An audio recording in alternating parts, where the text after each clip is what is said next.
के दर्शन, पूजा अर्चना और साथ ही साथ सनातन संस्कृति को उपहार के स्वरूप में महालोक के लोक का आज महालोकार्पण भी प्रधानमंत्री के कर कमलों से होगा। प्रधानमंत्री पहुंच चुके हैं उज्जैन के महाकाल मंदिर में और ये महाकालेश्वर मंदिर का मुख्य प्रांगण, जहां पर प्रधानमंत्री सनातन धर्म और भारतीय संस्कृति के अनुरूप वेशभूषा धारण करने के बाद मंदिर के मुख्य वीवीआईपी द्वार से श्री महाकालेश्वर प्रांगण के अंदर प्रवेश करते हुए और उनके साथ मध्य प्रदेश के राज्यपाल, मध्य प्रदेश के मुख्यमंत्री और देश के नागरिक विमानन मंत्री श्री ज्योतिरादित्य सिंधिया, उज्जैन की नगरी जिसे अवंतिका, उज्जैनी, विशाला, प्रतिकल्पा, कुमुदवंती, स्वर्णशृंगा, अमरावती अनेक नामों से पहचाना जाता है, आज उसके लिए बहुत ही अनोखा दिन, बहुत ही अद्भुत दिन, जहां पर कुछ नई सौगातें इस राज्य को मिलने वाली हैं, इस देश को मिलने वाली हैं। और इस कार्यक्रम के क्रम में हम आपको उन सभी तथ्यों की जानकारी लगातार देते रहेंगे। फिलहाल प्रधानमंत्री श्री महाकालेश्वर के मुख्य मंदिर प्रांगण में, जहां पर वो अब थोड़ी ही देर में विशेष पूजा अर्चना के इस कार्यक्रम का हिस्सा बनेंगे। महाकाल के दरबार में पहुंचे हैं राष्ट्रनायक प्रधानमंत्री नरेंद्र मोदी। महाकाल के दरबार में पहुंचे हैं राष्ट्र निर्माण के संकल्प की सिद्धि के लिए। महाकाल के दरबार में पहुंचे हैं विशेष पूजा अर्चना के लिए, जिससे भारत को जगत गुरु बनाया जा सके, जिससे भारत को आत्मनिर्भर भारत की संकल्पना को साकार किया जा सके, जिससे विकसित भारत के लक्ष्य को हासिल किया जा सके। और प्रधानमंत्री नरेंद्र मोदी इस समय पहुंच चुके हैं गर्भगृह में। आकाशे तारकम लिंगम पाताले हाटकेश्वरम भूलोके च महाकालो लिंगत्रय नमोस्तुते।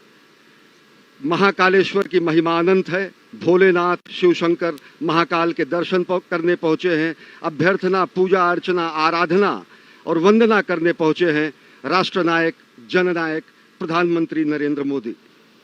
और इस वक्त आप जो तस्वीरें देख रहे हैं, प्रधानमंत्री मोदी राष्ट्र की ओर से इस संध्या काल के शुभ मुहूर्त में, आज बहुत ही पवित्र दिन, ये इस वक्त जो समय का चयन किया गया है, काल का चयन किया गया है, वो भी बहुत ही महत्वपूर्ण है, क्योंकि आज कृष्ण पक्ष कार्तिक मास द्वितीया की तिथि, जैसा कि आप जानते हैं, भगवान श्री महाकालेश्वर के कपाल पर जो विद्यमान चंद्रमा है वो भी द्वितीया का ही चंद्रमा है और इसीलिए इसको बहुत ही शुभ, बहुत ही पवित्र माना जाता है। इस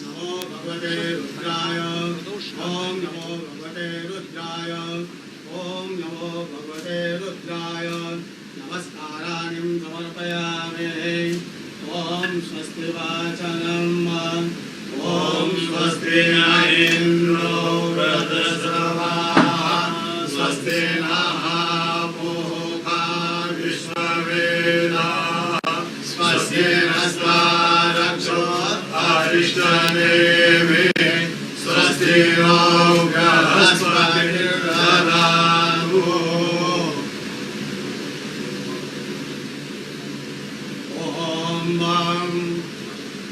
गुरु ब्रह्मा गुरु विष्णु गुरुदेवो महेश्वरा गुरु साक्षात् परब्रह्म तस्मै श्री गुरुवे नमः। ओम स्वस्ति वाचनं नमस्काराणि समर्पयामि।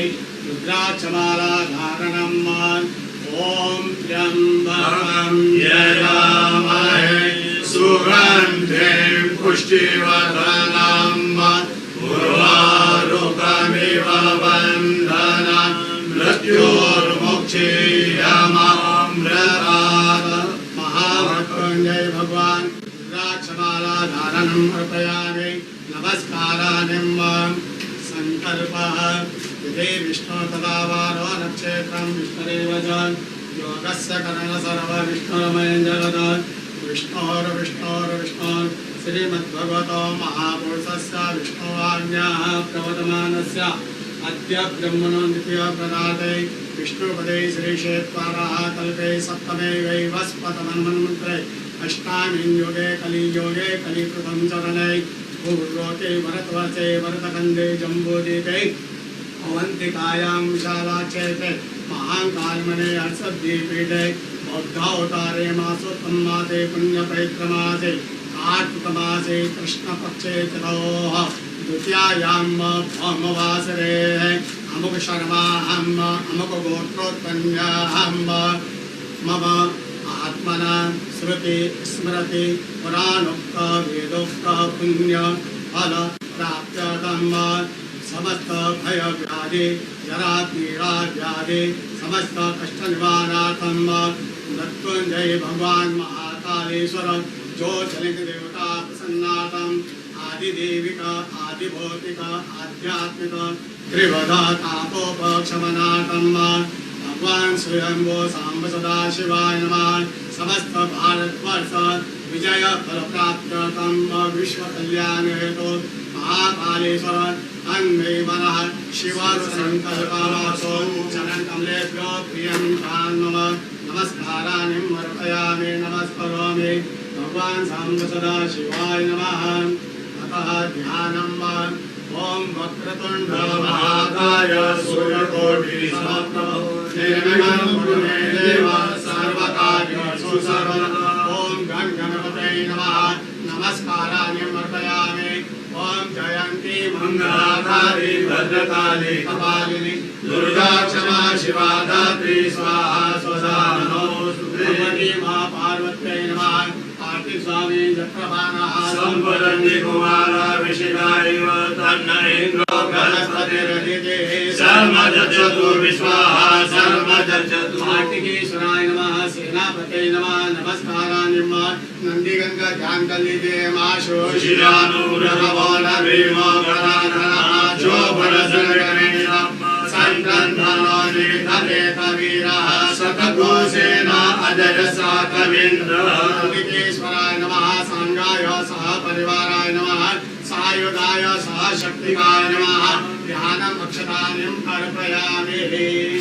भगवान महाकालेश्वर ध्यानम् ओम ओम द्रौं स्वाहा ओम भूर्भुवः स्वाहा ओम द्रव्यमहर्षं जगामहे सुवर्णं पुष्टिवर्धनं पूर्वारूपमिव वन्दनं मृत्योर्मुक्षीयमामृतात् नमः। शम्भवाय च मयो भवाय च नमः। शङ्कराय च मयस्कराय च नमः। शिवाय च शिवतराय च नित्यं महेशं नयनगिरिनिभं चारुचन्द्रावतंसं रत्नाकरभोज्ज्वलाङ्गं वरशुभ्रकवरं वीर्यहस्तं प्रसन्नं प्रमदमासीनं समन्तास्तु गुणगणैः व्यार्यद्रं वसानां विश्वाद्यं विश्ववन्द्यं विकिलभयं पंचवक्त्रं धीरं। ओम नमस्ते रुद्रमन्यवभूतोदरिकवे नमः। बाहुभ्यां मुदते नमः। महामृत्युंजय भगवान स्वयंभू महाकालेश्वर ज्योतिर्लिंग देवताभ्यो नमः। ध्यानम् अर्पयामि नमस्काराणि अर्पयामि।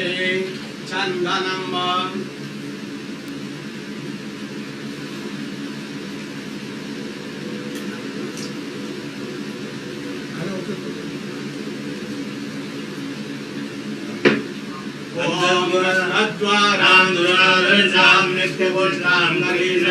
ईश्वरीं सर्वभूतानां आमियो भवेश्वर्यं स्वां गन्धर्वा अभनो स्वामिन्द्र स्वां बृहस्पतिः स्वामोऽधि सोमो राज विद्वान् दशमान्दमुच्यत। हरिरिव भोगैः पर्येति वा वन्द्यायाहेतिं परिपादमानः हस्तज्ञो दिशा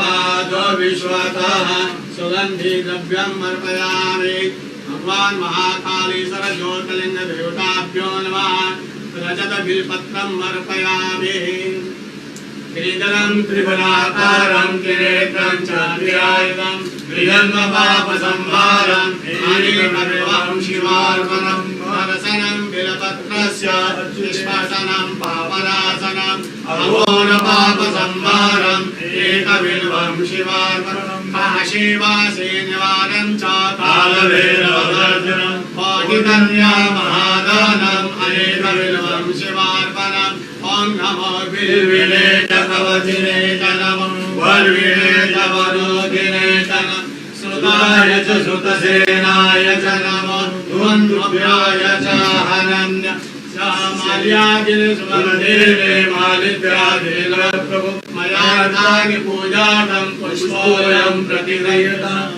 सेवन्तिका पूर्णचमाकराजय पूर्णगजानकरवेलसार पुष्पै बिल्वप्रसाद तुलसी दलमालते स्वां पूजयामि जगदीश्वरमे प्रसिद्ध पुष्पमालाम् अर्पयामि चतुर्हं व्यधरो प्रतिराविर्मयन्नं मुखं किमस्य सेत्यं बाहो किमोरुपादा उच्यते पुष्पं समर्पयामि पुष्पमालाम् अर्पयामि आचमनं धूपं समर्पयामि दीपं समर्पयामि धूपं दीपं समर्पयामि नैवेद्यं निवेदयामि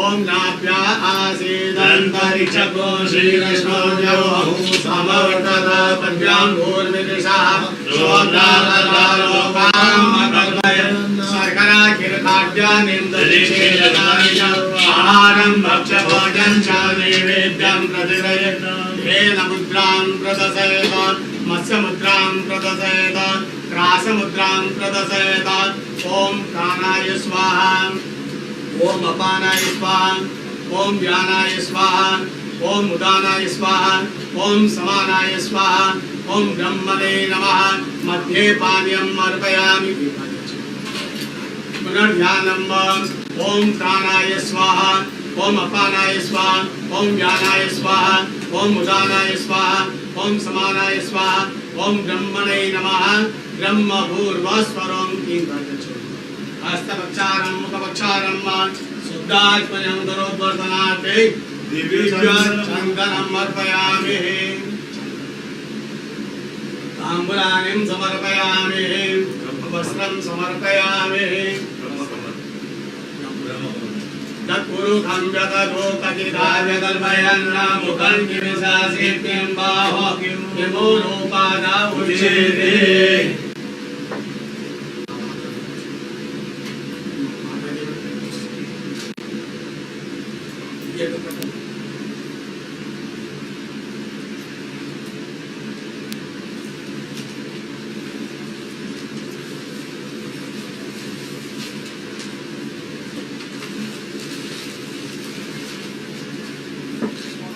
ओम वस्त्रं वा चतुर्भुजं व्यततो कथिताव्यकल्पयन् मुखं किमिशासित्यं बाहो किमोरोपादा उच्यते वस्त्रं समर्पयामि आभूषणार्थे गन्धाक्षतमर्पयामि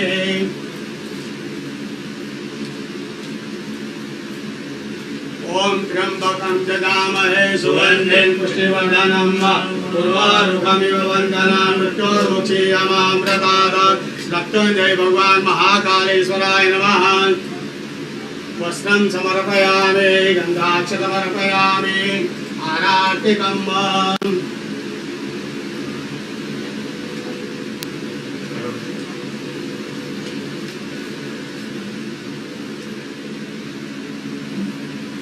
ओम अग्निदेवता वातो देवता सूर्यो देवता चंद्रमा देवता वसो देवता रुद्रा देवता दिशा देवता वरुणो देवता विषे देवा देवता बृहस्पति देव इंद्रो देवता वरुणो देवता अर्कोणं कर्णावतारं संधारतारं भुजगेन्द्रं सदा वसन्तं प्रभयारेन्द्रे भवं भवानी सहितं नमः सांगाय सहपरिवाराय नमः सहशक्तिकाय नमः आराधिकं समर्पयामि पार्वत्यै नमः कार्तिकेश्वराय नमः ओम नंदिकेश्वराय नमः सांगाय सहपरिवाराय नमः आराधिकं अर्पयामि शीतलेश्वरनं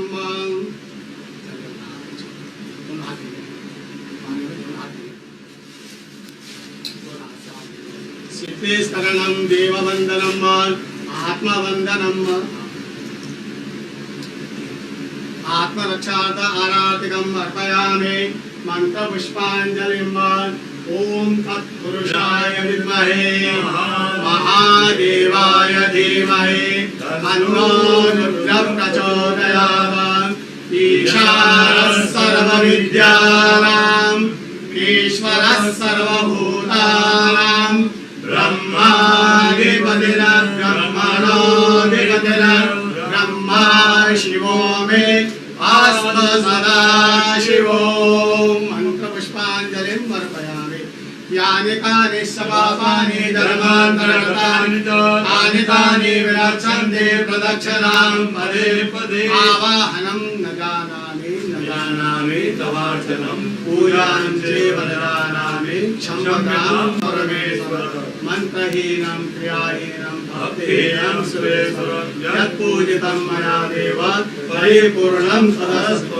यक्षस्य रूपाय जटाधराय कीलाकहस्ताय सनातनाय दिव्याय देवाय दिगंबराय तस्मै यकाराय नमः शिवाय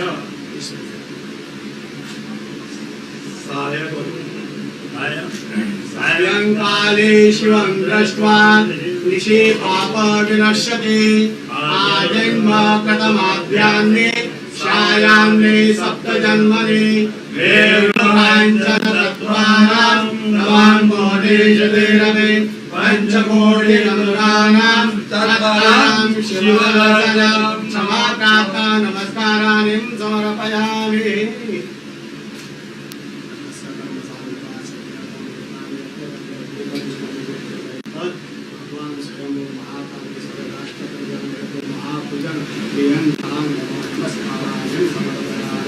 नमः पार्वती पते हर हर महादेव महाकाल महाराज की धर्म की जय हो अधर्म का नाश हो प्राणियों में सद्भावना विश्व का कल्याण गौ माता की जय हो जय जयकार नमः पार्वती पते हर हर महादेव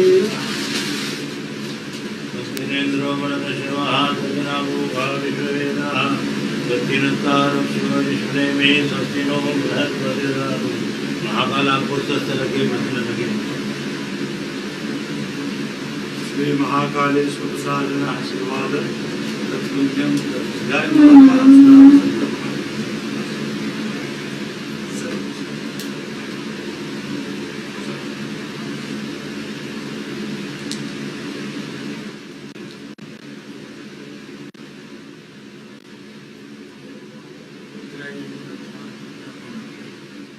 प्रधानमंत्री नरेंद्र मोदी ने विधिवत पूजा अर्चना की। भगवान महाकाल के दरबार में पहुंचे हैं राष्ट्र निर्माण की संकल्पना को साकार करने के लिए, राष्ट्र निर्माण के संकल्प की सिद्धि के लिए, जगत गुरु भारत की संकल्पना को मूर्त रूप देने के लिए और साथ ही साथ जो विकसित भारत का सपना उन्होंने देखा है उसको धरातल पर वास्तविकता में परिणति देने के लिए, संकल्प से सिद्धि के लिए आए हैं। ये हमारी ही संस्कृति है अजय, जो कहती है कि धर्म की जय हो, अधर्म का नाश हो, प्राणियों में सद्भावना हो, विश्व का कल्याण हो। राष्ट्र निर्माण के संकल्पना के साथ और विश्व कल्याण की कामना के साथ इस समय प्रधानमंत्री नरेंद्र मोदी महाकाल के दरबार में हैं और इस संकल्प को सिद्धि में पूर्ण करने के लिए इस समय साधनारत हैं। जो ये दृश्य आप इस वक्त देख रहे हैं, आपको ये समझना बहुत ही आवश्यक है कि ब्रह्मांड का एक अकेला ऐसा शिवलिंग जिसका आप इस वक्त दर्शन कर रहे हैं, जो दक्षिणाभिमुख है, यानी जो दक्षिण की ओर मुख किए हुए हैं। आप और हम सभी जानते हैं कि दक्षिण की जो दिशा होती है वो यम की होती है, यमराज की होती है। लेकिन जो यम को भी जीत ले, जो काल को भी जीत ले, वही है महाकालेश्वर भगवान आशुतोष। और इस महान शिवलिंग के ठीक ऊपर श्रीयंत्र स्थापित है, जो इस वक्त दृश्य में नहीं दिख रहा है, लेकिन आप उसकी कल्पना कर सकते हैं। वहाँ से बाईं ओर भगवान श्री गणपति विद्यमान हैं, दाईं ओर त्रिशूल के पीछे भगवान कार्तिकेय विद्यमान हैं, और ठीक बीच में माँ पार्वती। पूरा का पूरा जो शिव परिवार इस अद्भुत दक्षिणाभिमुखी ब्रह्मांड के इस अनोखे शिवलिंग में विद्यमान। और इस मंदिर के निर्माण की समय सीमा तो शायद हम आपको बता सकते हैं, लेकिन इस ज्योतिर्लिंग के आविर्भाव की जो समय सीमा है उस तक अभी तक कोई भी पहुंच पाने में समर्थ नहीं हुआ है। और ये जो ध्यान की स्थिति है, जिसमें षडाक्षर मंत्र या फिर पंचाक्षरी मंत्र का ध्यान किया जाता है, वो बहुत ही अद्भुत मंत्र, जिसमें हर अक्षर कुछ न कुछ संदेश, कुछ न कुछ शक्ति लेकर के आता है। और अब उसी षडाक्षर मंत्र को एक एक शब्द के अर्थों के अनुसार षडाक्षर मंत्र की जो उच्चारण विधि है उसको कहने का मैं प्रयास करता हूँ। ओंकारं बिंदु संयुक्तं नित्यं ध्यायन्ति योगिनः कामदं मोक्षदं चैव ओंकाराय नमो नमः। नमन्ति ऋषयो देवाः नमन्त्यप्सरसां गणाः नरा नमन्ति देवेशं नकाराय नमो नमः। महादेवं महात्मानं महाध्यानपरायणं महापापहरं देवं मकाराय नमो नमः। शिवं शान्तं जगन्नाथं लोकानुग्रहकारकं शिवमेकपदं नित्यं शिकाराय नमो नमः। वाहनं वृषभो यस्यः वासुकिः कण्ठभूषणं वामे शक्तिधरं देवं वकाराय नमो नमः। यत्र तत्र स्थितो देवः सर्वव्यापी महेश्वरः यो गुरुः सर्वदेवानां यकाराय नमो नमः। षडक्षरमिदं स्तोत्रं य पठेत् शिवसन्निधौ शिवलोकमवाप्नोति शिवेन सह मोदते। शिवाय नमः। शिवलिंगाय नमः। और इस ध्यान की मुद्रा में सबसे जो संकल्पना है सनातन संस्कृति की, वो विश्व कल्याण की है, सत्यम शिवम सुंदरम की है। और ओम नमः शिवाय का महाजाप, ये पंचाक्षर जो है, इसका जाप करने से न केवल प्राणी मात्र को ज्ञान, श्री, सिद्धि और सभी मनोकामनाओं की पूर्ति होती है, बल्कि उसके संकल्प की भी सिद्धि होती है। समूचे राष्ट्र की ओर से विकसित राष्ट्र के सपने को साकार करने के लिए, विश्व कल्याण की कामना को चरितार्थ करने के लिए, और भारत को आत्मनिर्भर भारत के साथ साथ एक भारत श्रेष्ठ भारत, समुन्नत भारत और जगत गुरु भारत की संकल्पना को साकार करने के लिए इस समय प्रधानमंत्री नरेंद्र मोदी आराधना कर रहे हैं, साधना कर रहे हैं महाकाल के दरबार में। जो पंचाक्षर हैं ओम नमः शिवाय, इनके अलग अलग शब्दों के अलग अलग अक्षरों के अलग अलग अर्थ होते हैं। नागेंद्र हाराय त्रिलोचनाय भस्मांगरागाय महेश्वराय नित्याय शुद्धाय दिगंबराय तस्मय नकाराय नमः शिवाय। मंदाकिनी सलिल चंदन चर्चिताय नंदीश्वर प्रथमनाथ महेश्वराय मंदार पुष्प बहुपुष्प सुपूजिताय तस्मय मकाराय नमः शिवाय। शिवाय गौरी बदनाब्ज वृंदा सूर्याय दक्षाध्वर नाशकाय श्रीनीलकंठाय वृषध्वजाय तस्मय शिकाराय नमः शिवाय। वशिष्ठ कुंभोद्भोगोतमार्य मुनीन्द्र देवार्चित शेखराय चंद्रार्क वैश्वानरवलोचनाय तस्मै वकाराय नमः शिवाय।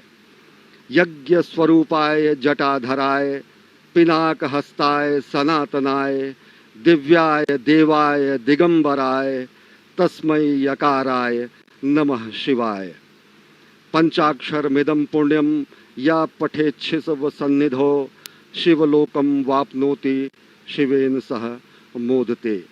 जो सत्यम शिवम सुंदरम की कल्पना है, जो सत्यम शिवम सुंदरम की संकल्पना है, जो सत्यम शिवम सुंदरम की संकल्पना को साकार करने की संकल्प और सिद्धि है, वो और मजबूत होती है और दृढ़ होती है जब हम अपने राष्ट्रनायक को देखते हैं कि प्राण प्रण से राष्ट्र निर्माण में अहर्निश अपना सर्वस्व न्यौछावर करने के लिए स्वयं प्रस्तुत हैं और दूसरों को प्रेरित करते हैं। प्रधानमंत्री नरेंद्र मोदी, कर्मपरायण प्रधानमंत्री नरेंद्र मोदी का ये धर्मपरायण स्वरूप, जो कि समूचे विश्व को सनातन संस्कृति, भारत भारतीयता के रूप में स्थापित करता है, जो भारत भारतीयता के परिभाषा को पूरे विश्व के सामने रखता है, और वो परिभाषा है हमारी ही संस्कृति है जो कहती है वसुधैव कुटुंबकम। अजय। भगवान श्री महाकालेश्वर जो काल की सीमा से परे हैं, काल, समय, घड़ी, ये सब कुछ चक्रों में चलता है, चाहे वो दिन का चक्र हो, मास का चक्र हो, वर्ष का चक्र हो, जीवन का चक्र हो या फिर सृष्टि का चक्र। यही चक्र अनंतता का प्रतीक भी है और भगवान श्री महाकालेश्वर इस अनंत के भी पार अपने अस्तित्व को संपूर्ण विश्व, संपूर्ण सृष्टि पर सृजन के माध्यम से, पालन के माध्यम से, संहार के माध्यम से लगातार कर्म करते हुए ये बताते रहते हैं कि ये जो काल और स्थिति, जो कि किसी के भी अस्तित्व का आधार है, इसी की भौतिकता के सीमा के परे चले जाना ही काल का महाकाल बन जाना होता है। और इसी दर्शन के जो पीछे का जो दर्शन है वो अत्यंत ही महत्वपूर्ण है। प्रधानमंत्री नरेंद्र मोदी ज्ञान मुद्रा में इस वक्त ध्यानस्थ भगवान श्री महाकालेश्वर के प्रांगण में, और कहा जाता है कि भगवान शिव योगियों को ही प्राप्त होते हैं और योगी जन उन्हें ध्यान से ही प्राप्त कर पाते हैं। जीवन की इस चक्रीय गति में ही सृष्टि की संरचना या सृष्टि का रहस्य समाहित है, और इसी चक्रीय गति से मुक्ति पाने का जो उपाय है वो भगवान श्री महाकालेश्वर के चरणों में, उनकी शरणागति में हो सकता है। ये जो दृश्य है वो सिर्फ संस्कृति नहीं है, सिर्फ संस्कार नहीं है, वो परम विज्ञान है, क्योंकि भगवान महाकालेश्वर स्वयं विज्ञान के देव हैं, संपूर्ण कलाओं के देव हैं। और आपने देखा कि किस तरह से पूजन अर्चन का जो कार्यक्रम है, संध्या के समय में भगवान श्री महाकालेश्वर का जलाभिषेक नहीं किया जाता, और इस परंपरा का पालन करते हुए प्रधानमंत्री मोदी ने संक्षिप्त पूजन अर्चन कर देश और राष्ट्र की ओर से संपूर्ण विश्व के कल्याण और समुद्भव की प्रार्थना की, और इस राष्ट्र को उन्नति और समुद्भव के मार्ग पर जाने की प्रार्थना, वंदना भगवान श्री महाकालेश्वर से। अद्भुत दृश्य। और निश्चित तौर से यह अप्रतिम दृश्य, माँ भारती का भाल, माँ भारती का ललाट गर्व से और उन्नत हो जाता है जब भारत और भारतीयता की धर्मध्वजा पूरे विश्व में लहराती है। और निश्चित तौर से अगर देखें तो भगवान शिव के दरबार में आकर, महाकाल के दरबार में आकर जिस तरीके से राष्ट्र निर्माण के संकल्प की सिद्धि के और ज़्यादा दृढ़ विश्वास होता है। इस समय रक्षा सूत्र बांधा जा रहा है प्रधानमंत्री जननायक राष्ट्र सेवक प्रधानमंत्री नरेंद्र मोदी को। और अगर देखें तो भगवान शिव वास्तव में विलक्षण देव हैं, शिव सत हैं, शिव शाश्वत हैं, शिव आदि हैं, शिव अनादि हैं, शिव अनंत हैं, शिव अंत हैं, शिव आदि योगी है, शिव महायोगी है, शिव मुक्तिदाता है, शिव मोक्षदाता है, शिव नाथों के नाथ हैं भगवान भोलेनाथ, और कालों के काल हैं भगवान महाकाल। और भगवान महाकाल के दरबार में पूजा अर्चना आराधना कर प्रधानमंत्री नरेंद्र मोदी इस समय गर्भगृह से प्रस्थान कर रहे हैं। और आज वो सनातन संस्कृति और भारत भारतीयता के एक और प्रकाश स्तंभ का भी लोकार्पण करेंगे। भगवान महाकाल के महालोक का विश्वार्पण होगा, आज लोकार्पण होगा।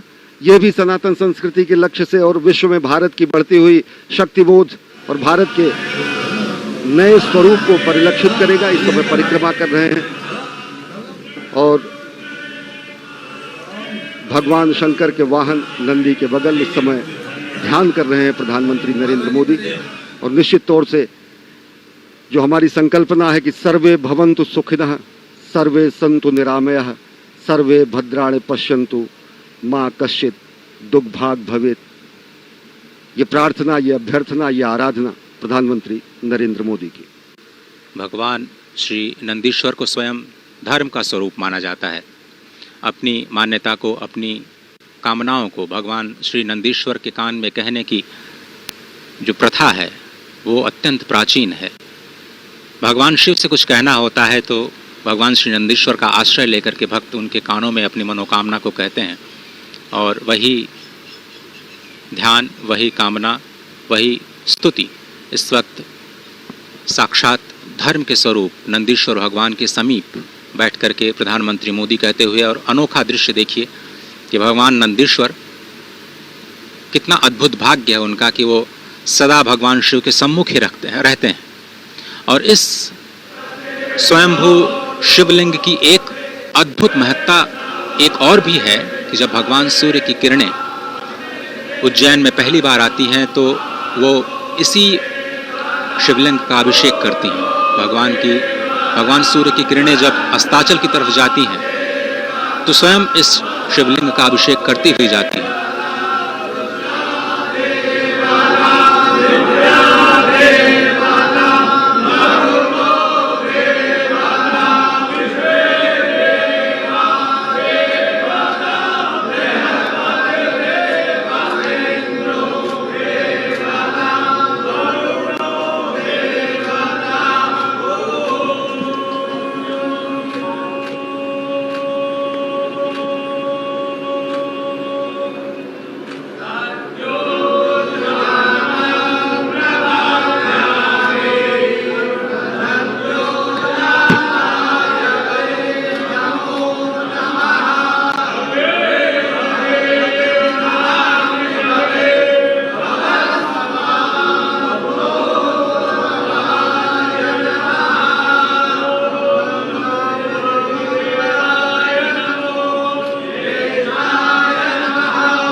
इस समय प्रधानमंत्री नरेंद्र मोदी महाकाल के दरबार में पूजा अर्चना आराधना करने के बाद प्रस्थान कर रहे हैं। साथ में हैं मध्य प्रदेश के राज्यपाल मंगू भाई पटेल और मुख्यमंत्री शिवराज सिंह चौहान और केंद्रीय मंत्री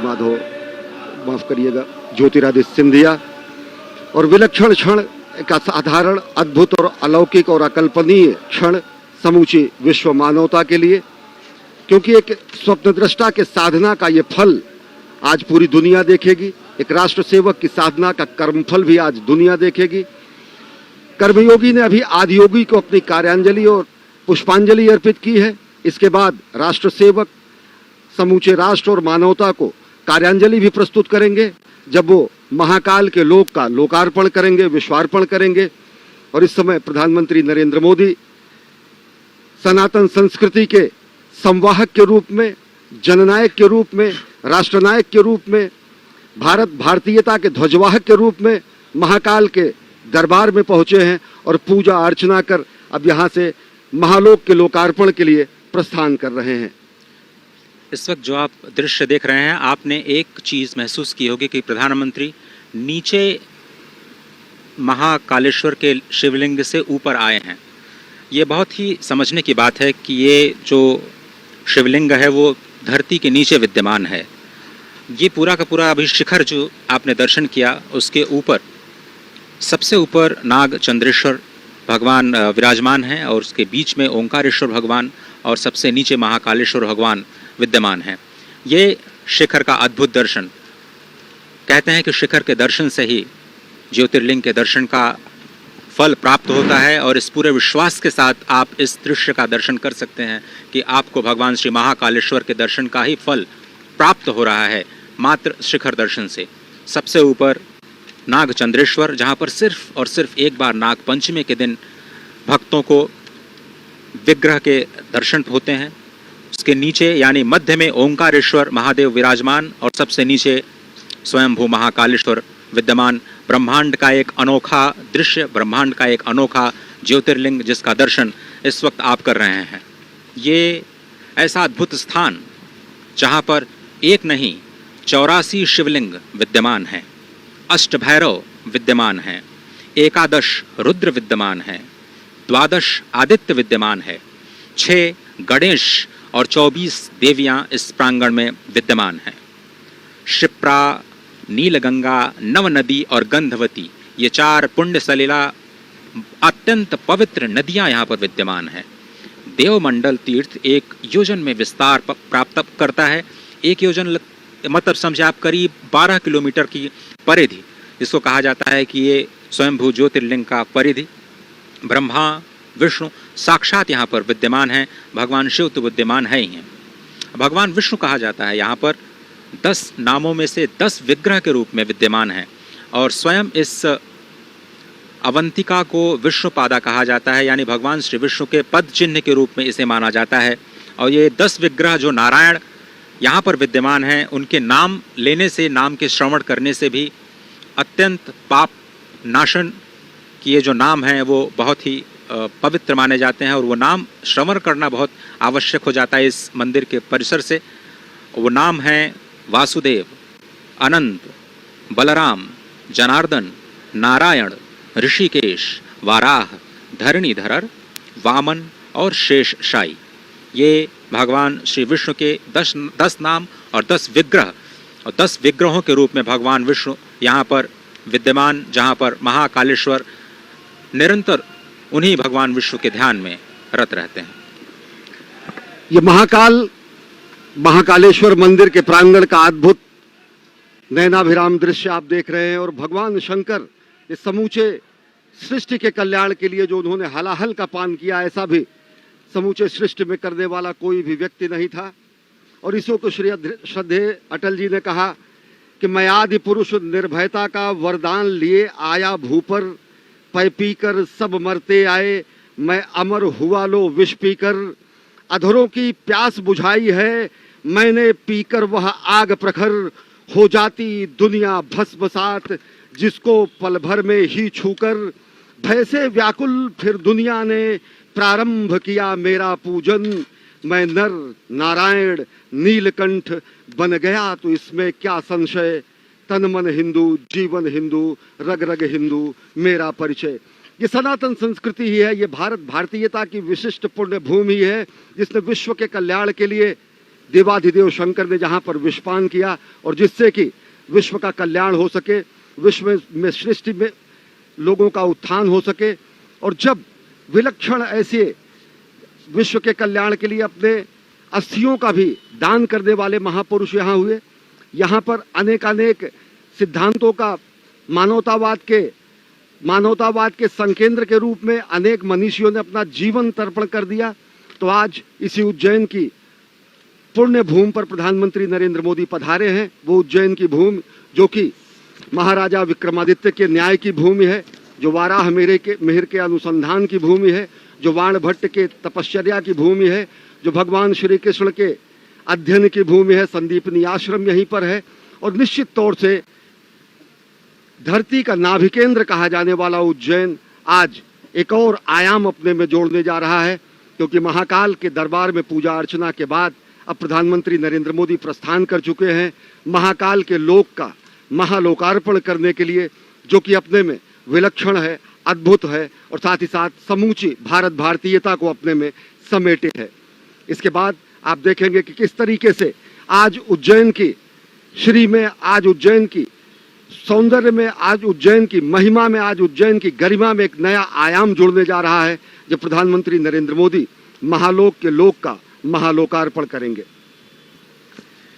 अश्विनी, आपने उज्जैनी का नाम लिया। ये जो धरा है वो बहुत ही पवित्र है और इसके प्राचीन काल से बहुत सारे नाम रहे हैं और अब मैं उन नामों की तह में आपको ले जाना चाहता हूँ, नामों की यात्राओं पर आपको ले जाना चाहता हूँ, ये समझाने के लिए कि इस पुरियों को अलग अलग कल्पों में अलग अलग नामों से क्यों जाना जाता है।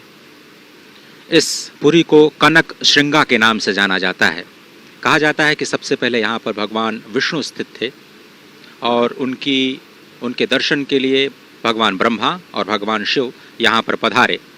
तो यहाँ पर उनको स्वर्ण के शिखरों का दर्शन हुआ, तो स्वयं भगवान विष्णु ने इस धरा को कनक श्रृंगा का नाम दे दिया। और आप देख रहे हैं इस वक्त शिखर बिल्कुल कनक वर्ण में, और ये जो ध्वजा आप देख रहे हैं अत्यंत मनोहारी दृश्य, धर्म ध्वजा। और ऐसी भी रिपोर्ट्स हैं कि प्रधानमंत्री नरेंद्र मोदी के दीर्घायु की कामना करने के लिए आज एक ध्वजारोहण का भी कार्य किया गया है इस मंदिर के प्रांगण में, और आज मंगलवार के दिन ही वो शुभ कार्य किया गया। बहुत ही अद्भुत दृश्य इस वक्त आप देख रहे हैं मंदिर के प्रांगण का, जो अत्यंत मनोहारी और अत्यंत पवित्र करने वाली है। तो आपने समझा कि इसे कनक श्रृंगा क्यों कहते हैं।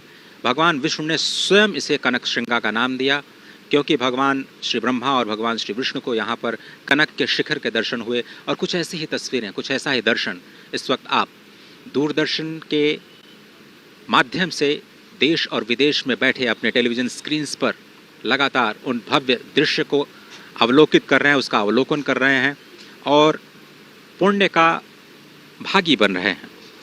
उसके बाद इसको कुशस्थली कहा जाता है। कहते हैं कि जब भगवान विष्णु भगवान श्री ब्रह्मा के आराधना करने पर प्रकट हुए तो भगवान श्री ब्रह्मा ने उनको कुश का आसन प्रदान किया, और कुश का आसन प्रदान करने के बाद जब भगवान विष्णु उसको स्थासन पर बैठे तो इसको कुशस्थली के नाम से जाना जाने लगा। अभी हमारे सहयोगी अश्विनी मिश्र ने आपको समुद्र मंथन की अद्भुत कथा का जिक्र किया। उन्होंने कहा कि किस तरह से भगवान श्री महाकालेश्वर ने हलाहल विष का पान किया। तो समुद्र मंथन के बाद देवों और दानवों में जब अमृत के लिए संघर्ष हुआ, क्योंकि सबसे पहले जो विष निकला वो तो भगवान ने ग्रहण कर लिया इस ब्रह्मांड को बचाने के लिए, लेकिन परस्पर संघर्ष हुआ जब अमृत निकला, और तभी भगवान विष्णु ने मोहिनी का रूप धारण किया।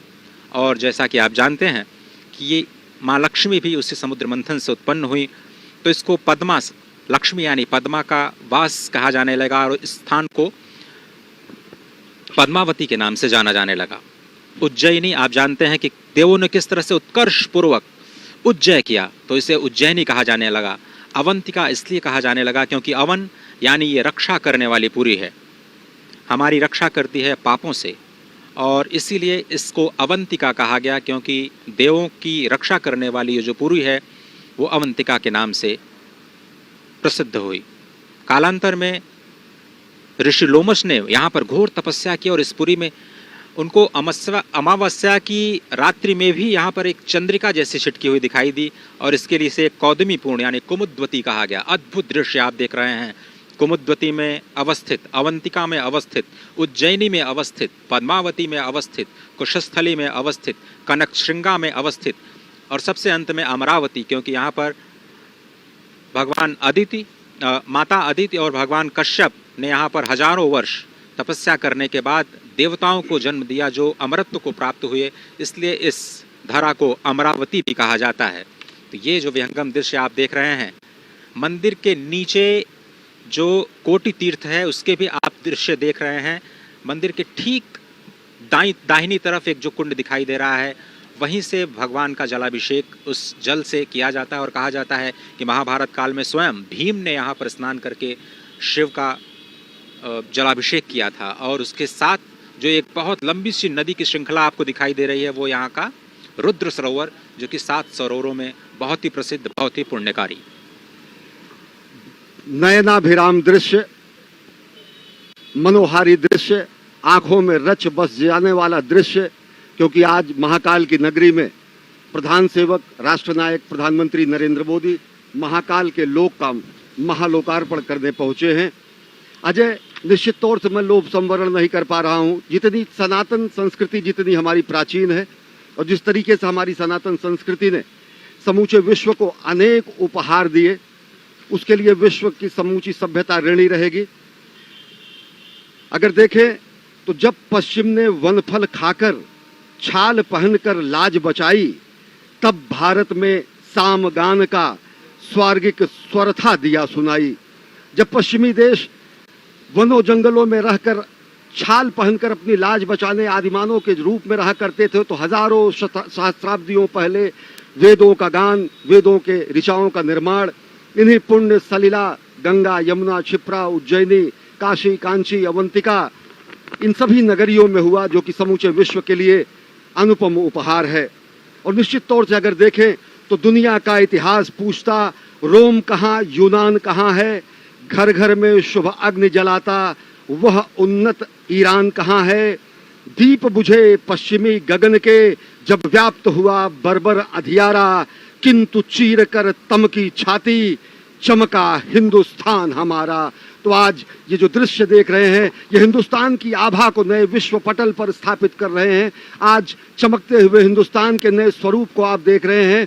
आज महाकाल के दरबार से समूचा विश्व देख रहा है कि यह औपनिवेशिक काल का ये प्रभाव था अजय, कि जब ग्रीनविच मीन टाइम होने लगा। दर्शकों को हम जरूर बताना चाहेंगे कि नाभि केंद्र के रूप में विशिष्ट स्थान रखने वाला तकरीबन 23.5 अक्षांश और 75 देशांतर पर स्थित यह उज्जैन की नगरी कालगणना के लिए सर्वोच्च नगरी मानी जाती थी। वाराह मिहिर ने अपने ग्रंथों की यहाँ रचना की। यहाँ पर राजाओं ने अपनी वेधशालाओं की स्थापना की। और अगर देखें तो ये मनीषियों की धरती रही, ये तपश्चर्या की धरती रही, ये तप की धरती रही, ये मनीषियों के उद्गम की धरती रही। और निश्चित तौर से आज उज्जैन एक नया आयाम जोड़ने जा रहा है। और विशिष्ट स्थिति उज्जैन की इसलिए भी है क्योंकि अगर देखें तो जब उत्तरायण सूर्य होता है और उत्तरी ध्रुव पर अगर देखें तो 6 महीने की रात होती है, तो तकरीबन 3 महीने बाद उज्जैन पर हमेशा सूर्य चमकता रहता है।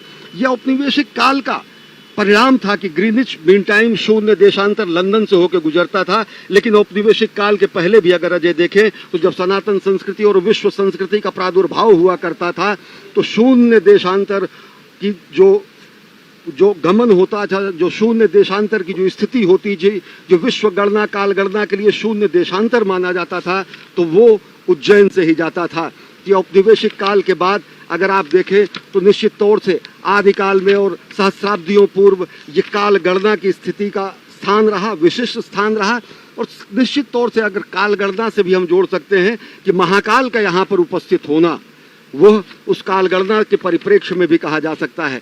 और अगर देखें तो विज्ञान भी अजय, देश और काल, टाइम और स्पेस, इन्हीं सब चीज़ों पर जाकर आज आगे बढ़ रहा है। हाँ, विज्ञान जहाँ भौतिक चीज़ों में जाकर उन्नति कर रहा है, वहीं आध्यात्मिक रूप से, स्थूल रूप में नहीं लेकिन चैतन्य रूप में, शरीर रूप में नहीं अशरीरी रूप में, जो जगत के मिथ्याचार हैं उनके रूप में नहीं, वास्तविक सत्य, चित्त और आनंद के खोज के रूप में या अनुसंधान के रूप में, गणना के रूप में निश्चित तौर से ये उज्जैनी, ये प्रातकल्पा, ये कुमुदवती, ये स्वर्णश्रृंगा, ये अमरावती, ये उज्जैनी निश्चित तौर से समस्त विश्व के आकर्षण का केंद्र रही। और आज आकर्षण का केंद्र इसलिए है कि महाकाल के लोक का महालोकार्पण होने जा रहा है जननायक राष्ट्रनायक प्रधानमंत्री नरेंद्र मोदी के कर कमलों से, जो कि सपना जिन्होंने देखा है विकसित भारत बनाने का 2047 तक, जिन्होंने उद्घोष किया है आत्मनिर्भर भारत का,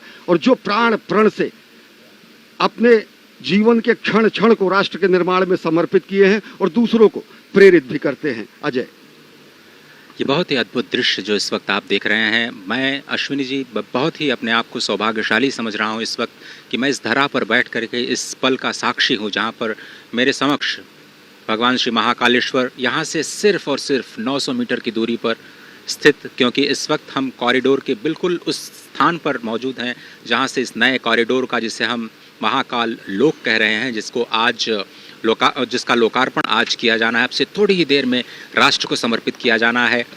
स्वयं श्री महाकालेश्वर के सम्मुख बैठ करके इस क्षेत्र की महिमा का बखान करना, इससे बड़ा सौभाग्य क्या हो सकता है। और जिस तरह से हमने कहा कि आज तो द्वितीया की तिथि है, द्वितीया का चंद्रमा स्वयं भगवान श्री महादेव के भाल पर विराजमान रहता है, और इसीलिए कहा जाता है कि आज के दिन अगर आप चंद्र दर्शन कर लेते हैं तो भगवान महादेव के दर्शन का फल आपको प्राप्त होता है।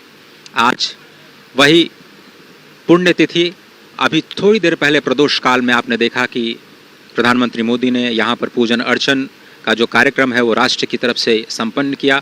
ये जो तस्वीरें आप देख रहे हैं, ये आपके जीवन में सामान्य तस्वीरें नहीं हैं, ये बहुत ही अद्भुत आध्यात्मिक शक्ति से परिपूर्ण तस्वीरें, जो कि दूरदर्शन के तकनीकी सहयोग के माध्यम से आपके घर घर में आपके पास तक पहुंच रही हैं। और आपको बताएं, यहाँ पर दूरदर्शन परिवार ने 30 से ज़्यादा high quality, high definition cameras का इस्तेमाल किया है।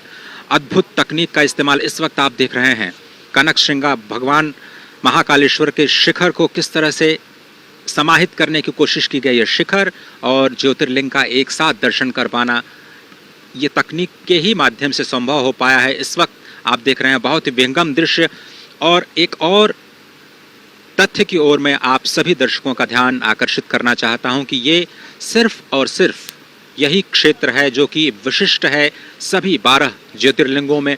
और क्यों ये विशिष्ट है, ये समझना बहुत ही आवश्यक है, क्योंकि यही ज्योतिर्लिंग है जो कि 5 स्वरूपों में आपको स्पष्ट नजर आता है। ये देखिए विहंगम दृश्य। मैं इसलिए बार बार ये कह रहा हूं कि इसी ज्योतिर्लिंग को क्षेत्र कहा जाता है, इसी ज्योतिर्लिंग को पीठ भी कहा जाता है, इसी ज्योतिर्लिंग को स्मशान भी कहा जाता है। सिर्फ यही ज्योतिर्लिंग है जिसे महाकाल वन की संज्ञा दी जाती है, और इसी क्षेत्र को ऊसर क्षेत्र कहा जाता है। ये जो पंच प्राण आप कह सकते हैं, ये जो पंच तत्व आप कह सकते हैं, सिर्फ और सिर्फ इसी ज्योतिर्लिंग की धारा पर विद्यमान है, जो क्षेत्र, पीठ, ऊसर, स्मशान और वन एक साथ अपने आप में समाहित करता है। तो इसको ऐसा क्यों कहा जाता है, ये समझने की जरूरत है। कहते हैं क्षीयते पातकम यस्मात् तेदेनम क्षेत्र मुच्यते, जहां पर आपके सभी पापों का क्षय हो जाए, इसलिए इसको क्षेत्र कहा जाता है। तस्मात् स्थानांच मांत्रणाम पीठन्ते नैव कथ्यते, यहाँ पर 24 देवियों का वास है, माँ हरसिद्धि का वास है, इसलिए इसको पीठ कहा जाता है। 51 शक्तिपीठों में माँ हरसिद्धि यहाँ पर स्वयं विद्यमान, कहते हैं माँ आदिशक्ति की कोहनी यहाँ पर गिरी थी, इसलिए इसको पीठ कहा जाता है। मृता पुनर्जायन्ते तेदेन मूषरम स्मृतम, ये बहुत ही समझने की बात है अश्विनी की। जो ऊसर शब्द होता है उसको हम नकारात्मक कहते हैं, जहाँ पर कोई उत्पादन संभव नहीं है उस भूमि को हम ऊसर भूमि कहते हैं। इस क्षेत्र को भी ऊसर भूमि कहा जाता है, क्योंकि यहाँ पर अगर आपकी मृत्यु हो गई तो आपका पुनर्जन्म नहीं होता है, इसलिए ये क्षेत्र ऊसर है। और ऊसर शब्द का इतना सकारात्मक प्रयोग आज तक मैंने अपने जीवन में नहीं देखा, जो आपको जन्म और मृत्यु की अजस्र अनादि अनंत परंपरा से परिच्छेद करके आपको मोक्ष की स्थिति में ले जाता है, इसलिए यह क्षेत्र ऊसर कहा जाता है। और भगवान शिव को बहुत ही ये प्रिय है, स्मशान महाकाल के रूप में यहाँ विद्यमान होते हैं, इसलिए इसको स्मशान भी कहा जाता है। और अंत में इसको कहा जाता है महाकाल वन। तो अभी थोड़ी दिन पहले हमने एक महापर्व मनाया शरद पूर्णिमा का। शरद पूर्णिमा को अत्यंत मनोहारी, अत्यंत पवित्र दिन माना जाता है सनातन धर्म की संस्कृति में। 2 दिन पहले ही ये शरद पूर्णिमा का जो पर्व है, हमने देखा वृंदावन में इसकी बहुत महत्ता है। अगर आप उस दिन वृंदावन में होते हैं तो वो बहुत ही महत्व का दिन होता है। और उसके बाद जो वृंदावन नहीं तो कम से कम महाकाल वन में हम लोग तो आ ही चुके हैं, और भगवान श्री महाकालेश्वर ने स्वयं हमें बुलाया। ये मनोहारी दृश्य, और इससे पहले आपने मुझे खुद ये बताया था कि रुद्र सागर जो कि उज्जैन में महाकाल के मंदिर के प्रांगण से ही सन्निध है और बगल में ही है, ये उज्जैन के महासागर में इससे पूर्व जो लोगों ने वो टापू सदृश जगह देखी, पौराणिक मान्यताओं के अनुसार वो महाराजा विक्रमादित्य के सिंहासन की स्थिति है वो मानी जाती है, यहाँ के लोगों का मत है। और ऐसा लोगों पे रुद्र सागर में जो हमने नयनाभिराम दृश्य देखा, वो टापू सदृश वो स्थान देखा, तो वो स्थान था जो कि महाराजा विक्रमादित्य जहाँ पर अपना सिंहासन लगाते थे, जिन्होंने न्याय की नई परिभाषा दी और बेहद मनोहारी दृश्य। अजय, यहाँ पर एक और बात मैं कहना चाहूँगा, जिस तरीके से प्रधानमंत्री नरेंद्र मोदी सभी गुलामी के प्रतीकों को समाप्त करने का उन्होंने प्रण लिया है, एक मेरी जनमानस के हिसाब से एक अभ्यर्थना है, प्रार्थना है और लोगों की ऐसी आकांक्षा है कि अगर देखें तो जो इतिहास का जिस तरीके से लेखन हुआ है, समूचे प्राचीन भारत के इतिहास को अगर आप पढ़ें तो 56 ईसा पूर्व, जबकि विक्रम संवत होने का साष्टांग प्रमाण है, सीधा प्रमाण है, विक्रम संवत होने का सीधा सार्थक प्रमाण है, लेकिन कहीं भी भारत के प्राचीन इतिहास में महाराजा विक्रमादित्य का उल्लेख नहीं मिलता है। संवत उनके नाम से चलता है। ये महाकाल की नगरी के वो राजा रहे हैं। विक्रम संवत के साथ साथ उनकी न्यायप्रियता की कहानियां दंत कथाओं में बेताल पच्चीसी के रूप में लोग जानते हैं, उनके दंत कथाओं में वो जीवित हैं। लेकिन अफसोस ये कि महाराजा विक्रमादित्य हमारे इतिहास में नहीं है। और उससे भी बड़ी बात, हमारा जो संवत है वो शक संवत से चलता है। जनमानस की अपेक्षा है कि जिस तरीके से गुलामी के प्रतीकों सबको समाप्त किया जा रहा है, वैसे ही भारत का अगर काल गणना शक संवत की जगह विक्रम संवत से भी हो, जो कि 56 ईसा पूर्व होने का है, तो वो भी जनमानस के लिए बेहद श्लाघनीय प्रयास होगा, एक हर्ष और उत्साह पैदा करने वाला होगा। क्योंकि इससे बड़ी कोई विडंबना नहीं हो सकती कि आपके इतिहास में उज्जैन नगरी के राजाधिपत और न्यायप्रिय राजा के रूप में दंत कथाओं में प्रचलित और सभी रूप से लोगों के लिए स्वर्णकाल के रूप में राजा के दंड और राजा के नियम और राजा के शासन के स्वर्णकाल और अंतिम लक्ष्य के रूप में व्याख्यायित किए गए हमारे राजा विक्रमादित्य हमारे इतिहास में नहीं है। तो निश्चित तौर से उनके नाम पर चलने वाला ये संवत, जो कि 56 ईसा पूर्व, ईसा से भी 56 वर्ष पूर्व होने की बात कही जाती है, तो वह उनके ऐतिहासिकता को तो प्रमाणित करता है और साथ ही साथ अनुसंधानकर्ताओं को, मनीषियों को, विद्वानों को, इतिहासकारों के सामने ये चुनौती भी है कि भले ही शिलालेख न मिले, अगर शिलालेख न मिले होते तो पुष्यमित्र शुंग को कोई नहीं जानता, सातवाहन को कोई नहीं जानता, कनिष्क को कोई नहीं जानता, लेकिन अगर जो चीजें उद्घाटित नहीं हुई हैं उनका उद्घाटन भी करना, भारतीय मनीषा और भारतीय संस्कार के प्रतीकों और उनके उद्घाटन करना, उनके लिए अनुसंधान करना, यह भी हमारा आपका ही दायित्व है, अनुसंधानकर्ताओं का दायित्व है। और निश्चित तौर से महाराजा विक्रमादित्य की इस नगरी में आज ये महा आयोजन हो रहा है। प्रधानमंत्री नरेंद्र मोदी धीरे धीरे पहुंच चुके हैं महाकाल के लोक का महालोकार्पण करने के लिए। ये तकरीबन 940 मीटर लंबा और 108 विशिष्ट स्तंभों पर बना हुआ ये विशिष्ट स्थान है, जो कि महाकाल के मंदिर की महिमा और गरिमा में एक नया अद्भुत अकल्पनीय आयाम जोड़ता है। नयनाभिराम दृश्य आप देख रहे हैं, किस तरीके से प्रदीप्त जो आपने दृश्य दिखाया था, एक बार मैं फिर से दर्शकों को बताना चाहता हूं कि इस दृश्य को अगर हम समझा पाए तो जो ये बीच में काला हिस्सा दिख रहा है उसी टापू का जिक्र आपने किया था। ये रुद्र सरोवर, जिसका दर्शन बहुत ही मनोहारी, बहुत ही पापनाशक कहा जाता है। ये जो दृश्य आप देख रहे हैं, इसी टापू पर जो हमारे जो राजा विक्रमादित्य है उनका सिंहासन यहाँ पर स्थापित, और उन्होंने ये बताने के लिए कि यहाँ के तो राजा धीराज जो हैं वो महाकालेश्वर हैं, इसलिए उनके प्रांगण में मैं अपने सिंहासन को स्थापित करता हूँ और न्याय की प्रतिज्ञा करता हूँ। ये सामान्य दृश्य नहीं है, ऐतिहासिक दृश्य है, पौराणिक दृश्य है। और देश में जिस तरह से आपने कहा कि न्याय की प्रतिष्ठा करने के लिए, पापों का नाश करने के लिए जिसके लिए महाकालेश्वर को जाना जाता है, उनके ही प्रांगण में ये जो आप दृश्य देख रहे हैं, ये विक्रमादित्य के सिंहासन की जगह हुआ करती थी। निश्चित तौर से अजय, और मैं लोभ संवरण नहीं कर पा रहा हूँ इन छटाओं को, इन नयनाभिराम दृश्य को देखकर। हमारी सनातन संस्कृति के ही वैभव का गुणगान करते हुए श्रद्धेय अटल जी ने कहा, वेद वेद के मंत्र मंत्र में, मंत्र मंत्र की पंक्ति पंक्ति में, पंक्ति पंक्ति के शब्द शब्द में, शब्द शब्द के अक्षर स्वर में, दिव्य ज्ञान आलोक प्रदीपित, सत्यम शिवम सुंदरम शोभित। निश्चित तौर से सत्यम शिवम और सुंदरम की जो संकल्पना है वो साक्षात चरितार्थ हो रही है। हम साक्षी बन पा रहे हैं और दूरदर्शन के माध्यम से करोड़ों करोड़ों लोग पूरे विश्व में साक्षी बन रहे हैं इस ऐतिहासिक घटना के। महाकाल के दरबार में महाकाल के महालोक का महालोकार्पण करने जा रहे हैं प्रधानमंत्री, और प्रधानमंत्री नरेंद्र मोदी पहुंच चुके हैं इस समय महाकाल के महालोक का लोकार्पण करने के लिए। उपस्थित जन समुदाय का, मनीषियों का अभिवादन स्वीकार कर रहे हैं प्रधानमंत्री नरेंद्र मोदी, और उनका स्वागत डमरू ध्वन से, घंटा ध्वन से, निनाद से और अनहद नाद से। सही कहा आपने। तक का जो सफर है प्रधानमंत्री का वो पूरा हुआ और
दिव्याधि महारथो जायतान्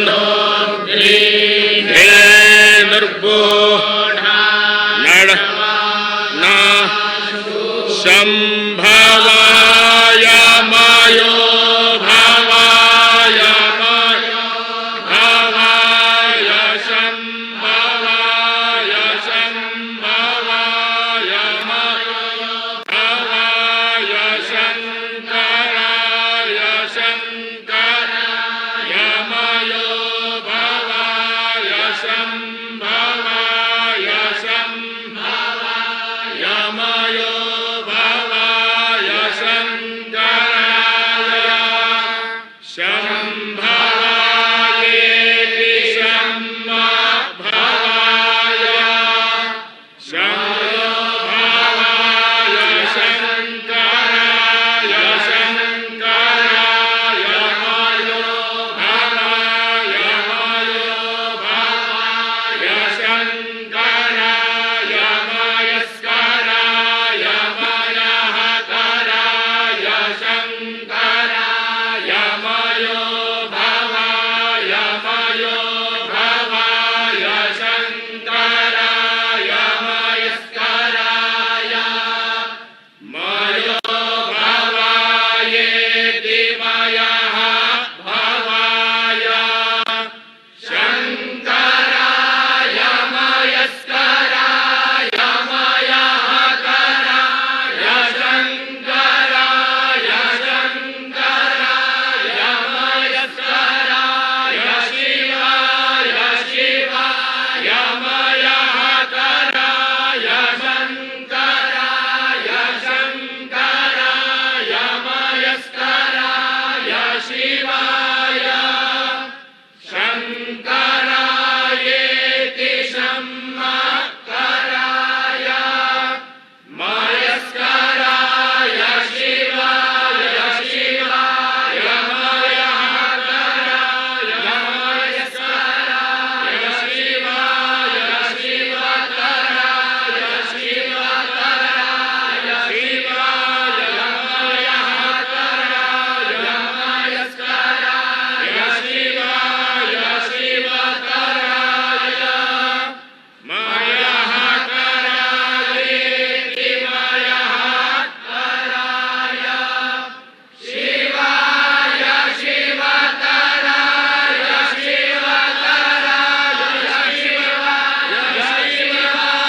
शिवाय शिवकरायेति शिवकराय।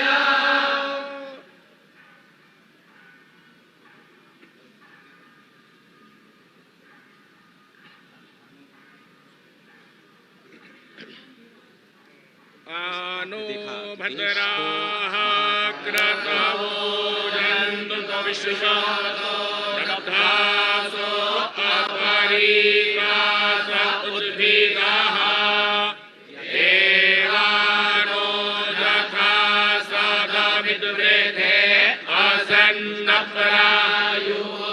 रक्षितारो दिवे दिवे देवानां भद्रासु मतिर्रेजुयतां देवानाग्मुरादिरभिनो निवर्ततां देवानाग्मुसत्यमुपसेदिमाभयं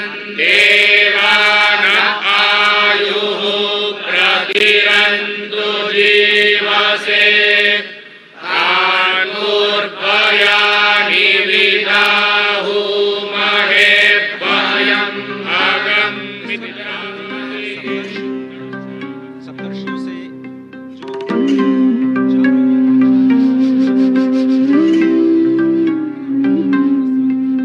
अवन्तिकायां विहितावतारं मुक्तिप्रदानाय च सज्जनानाम् अकालमृत्युः परिरक्षणार्थं वन्दे महाकालमहासुरेशम् अवन्तिकायां विहितावतारं मुक्तिप्रदानाय च सज्जनानाम् अकालमृत्योः परिरक्षणार्थं वन्दे महाकालमहासुरेशम्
महर्षि जमदग्नि जो सप्तर्षियों में से एक महर्षि गौतम, महर्षि जमदग्नि, उसके बाद महर्षि विश्वामित्र, जिन्हें कहा जाता है कि वो गायत्री मंत्र के दृष्टा हैं और आनुवांशिक विज्ञान और अस्त्र शस्त्र की विद्या के ज्ञाता, और यही भारत जिसे पहले विश्वगुरु के नाम से जाना जाता था। उसके बाद महर्षि भारद्वाज जो स्वयं देवगुरु बृहस्पति के पुत्र हैं, ऋग्वेद के छठे मंडल के दृष्टा हैं, और भारद्वाज स्मृति, भारद्वाज संहिता और जो विज्ञान शास्त्र है उसके रचयिता हैं।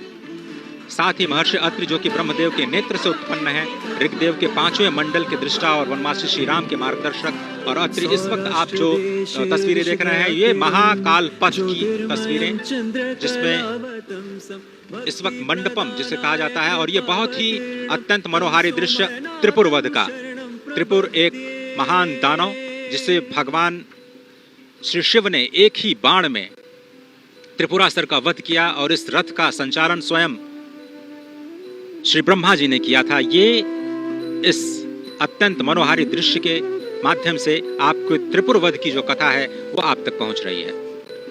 बेहद विहंगम मनोहारी दृश्य, जैसा कि आपने कहा, इससे पहले हमने देखा कि सप्तऋषियों के दर्शन किए, त्रिपुरासुर संहार का जो संकल्प भगवान शिव ने लिया था उसके उन्होंने दर्शन किए, और इस समय प्रधानमंत्री नरेंद्र मोदी सप्तर्षि मंडल में ही हैं, जहां पर, और साथ ही साथ इस पूरे अगर देखें महालोक को तो अलग अलग क्षेत्रों में 900 मीटर से ज़्यादा ये लंबा विस्तीर्ण क्षेत्र है, जहां पर अलग अलग शिवपुराण से संबंधित जो कथाएं हैं उनका लोकार्पण किया गया है। त्रिपुरासुर संहार की अगर कथा की बात करें तो ब्रह्मा ने जब ताड़कासुर के तीनों पुत्रों को 3 पुर दे दिए और त्रिपुर राक्षस असुर के रूप में जाने लगे और जब उनसे समूची मानवता क्लांत हो गई, तो ये दृश्य इस समय देख रहे हैं कि प्रधानमंत्री नरेंद्र मोदी उसका अवलोकन कर रहे हैं। तो उसे मोक्ष प्रदान करने के लिए एक विशेष रथ के रूप में और विशेष अस्त्र के रूप में त्रिपुरासुर संहार करने के लिए भगवान शिव ने अवतार लिया,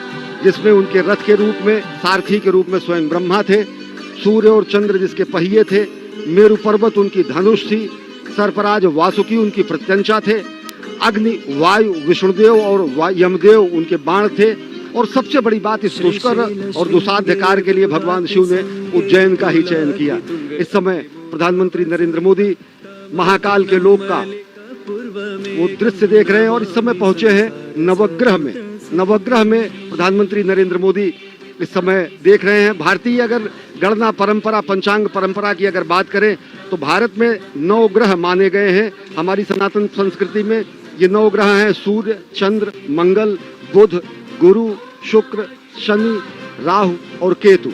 कालांतर में जो विज्ञान ने भी 9 ग्रह माने, उनमें चंद्रमा उपग्रह के रूप में रहा और सूर्य तारा के रूप में रहा, लेकिन नवग्रह के रूप में हमारी जो सनातन संस्कृति की जो गणनाएं रही, उसका भी यहाँ पर बहुत शानदार वर्णन और विवेचन किया गया। और ये जो आप नयनाभिराम अप्रतिम दृश्य देख रहे हैं अजय, देखें तो किस तरीके से रक्षा सूत्र में बना हुआ भगवान शिव का ये शिवलिंग यहाँ पर रखा गया है। और निश्चित तौर से इसके पीछे की जो अवधारणा होगी कि एकता के सूत्र में हम समूचे देश को बांधे, धर्म धर्मांतर मत मतांतर को किनारे रखते हुए एक रक्षा सूत्र के रूप में यहाँ पर उपस्थित भगवान शिव का ये महालिंग ये बताता है कि किस तरीके से हम राष्ट्र की एकता के लिए, राष्ट्र को एकता के सूत्र में बांधने के लिए हम तत्पर हैं।